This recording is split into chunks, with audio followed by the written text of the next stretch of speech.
This is to all those who've been listening to Old Time Radio that I've been podcasting for 12 years. It's time for you to purchase the Old Time Radio collection now at the lowest prices ever. 500 gigabyte external hard drive chock full of radio shows that we all love. And don't forget the bonuses. Here's my offer. I need everyone who hears my voice to go to oldtimeradiodvd.com to place your order today. With every order, I will include a comprehensive show guide with episode descriptions. Over 1,982 pages. This is truly once-in-a-lifetime deal. Place your order today at oldtimeradiodvd.com. You will be glad you did. Tarzan of the Apes, brought to you from out the pages of Edgar Rice Burroughs' immortal book.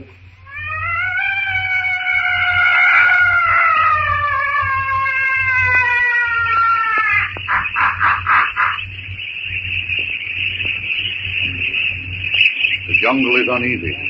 Brutish instinct warns against this invasion by humans, and the small apes, chattering excitedly, take to the slender branches of the tall trees. Perched high in the twisted branches of an aloe tree, Tarzan watches with resentful interest, waiting to see whether or not these M.E.N. will heed the warning he has fixed on the door of his hut. His hut. He clenches and unclenches his hands as he thinks of what he will do to them if they dare to invade his domain. Daddy! Oh, Daddy! What are you doing? What was that? Tarzan leans forward. That voice is different. He brushes aside the sheltering leaves of the aloe tree and stares fixedly at Jane Porter. His heart beats faster. Something, he knows not what, stirs in his breast. This M.A.N. is not like the other. It is lighter, fairer, more graceful. Tarzan's eyes eagerly follow Jane's every movement. With effortless ease, he reaches above him, pulls himself to a higher branch to better his view. The difference between Jane and the others puzzles him.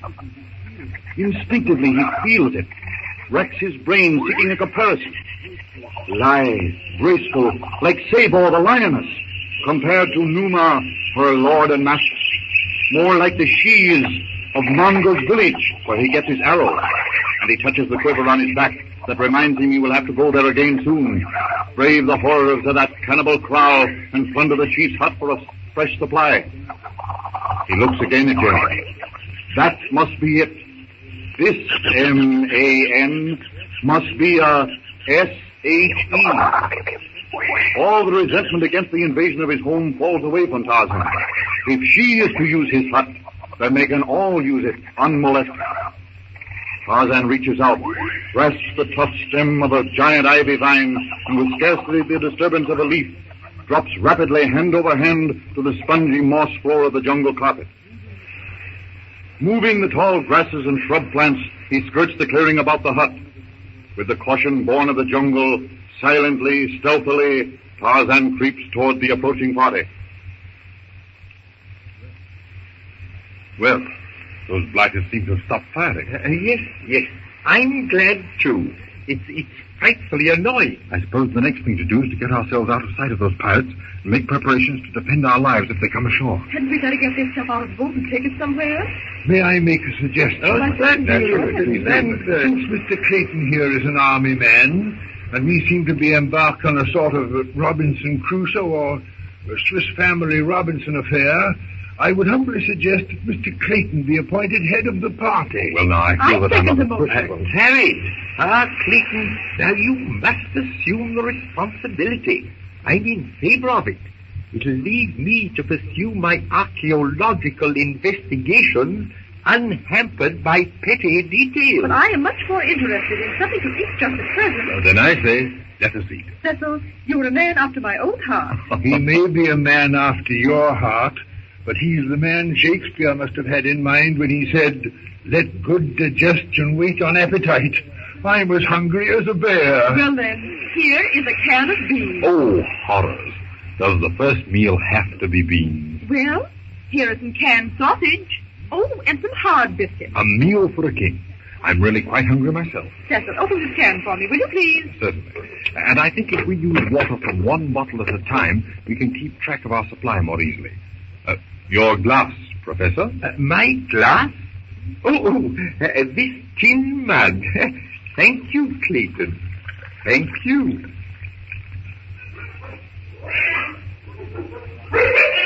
What was that? Well, I don't know.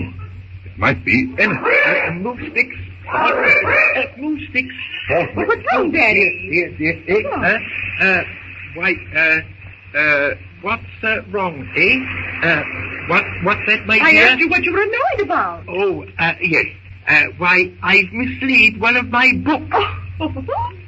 Well, Daddy, we have just escaped with our lives. Here we are, stranded on the west coast of Africa, and you're worried about a book. But it's a very fine book, my dear. One by Professor... Oh, now, I can't for the life of me remember the man's name. But it's about... let me see now. What is it about? Well, I don't recall the title, but its subject matter is of undeniable interest. Well, Professor, it will soon be dark. I think we ought to see about getting some sort of a shelter ready for the night. I don't like to build a fire so close to the jungle, but at the same time we have to think about wild animals. Wouldn't we be safe on the beach? I don't like the idea of being within gunshot of those pirates. There now. That's the sort of thing I like. By the way, where's Philander? He wandered up shore. He could look out for himself. I hope. Don't be too sure about Philander. He is as helpless as a child. Why, the number of times I've had to look out for him. He's a regular old fossil sometimes. Hey! Hey! What's the matter? There have been people here before us. Just like Philander. Of course there have. Hadn't I told you that the theory of the land of the two rivers being the cradle of civilization is erroneous? Haven't I always maintained that here in Africa lived the prehistoric man? Listen to me, Professor Archimedes Q. Porter. I'm not talking about prehistoric man. I'm talking about a hut. A hut? Why, that's amazing. How could it... Well, someone must... Look, here it is. Years ago, this must have been quite a clearing.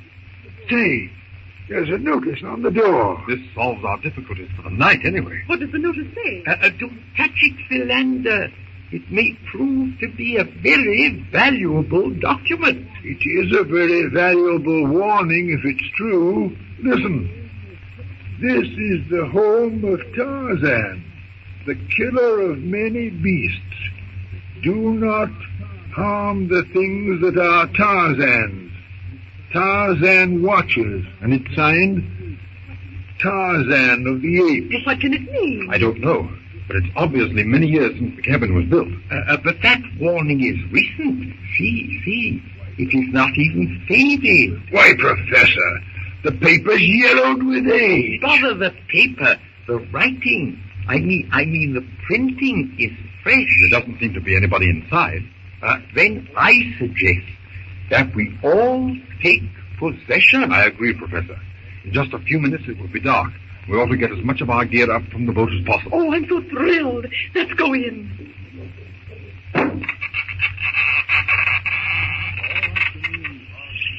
All afternoon, Tarzan watches the party unload their boat, but especially he watches James. Save for the incessant chatter of brightly plumed birds and the occasional bellow of some beast at the waterhole, the jungle is quiet.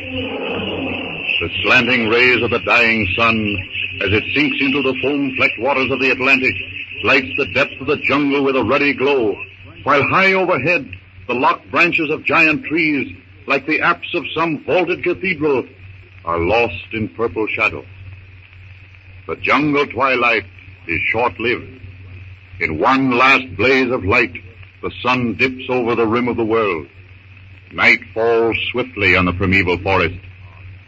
And still Tarzan watches. A lantern is lighted in the hut. It shines through the blackness like the reflected light from the facets of a diamond. Tarzan stirs. It's time for him to seek his leafy bed. But interest in Jane is stronger than the wooing of sleep. He rises to his feet. His bronzed body melts into the friendly shadows. as he moves noiselessly toward the hut. But what of Yount and his rascally crew of cutthroats? What of Tracy, who has finally reached the ship with a map of the hidden treasure? Yount has ordered out a boat, loaded it with picks and shovels, and with the map clutched in his grasping fingers, has brought his gang of ruffians ashore. According to this map, we go 150 paces north from this rock, then 50 paces east, then 15 paces south, and she should be there. Don't say how many feet down, though. The only way to find that out is to dig. So get busy. Who are you ordering of? Oh, ain't you gonna do no digging? I'll have you understand, Snipes. I'm captain here. Listen to him, Mike. Captain. And what about Tracy? Ain't he? He's only alive because I need a navigating officer. But if he tries any monkey business, it'll be curtains for him. And it'll be the same for any man that tries any monkey business with Captain Yount. Now, come on now. Show some speed. Get digging. Oh, you ain't gonna take a shovel, eh? No, you limey swab. All right, then. If you won't take a shovel, you'll take a pickaxe.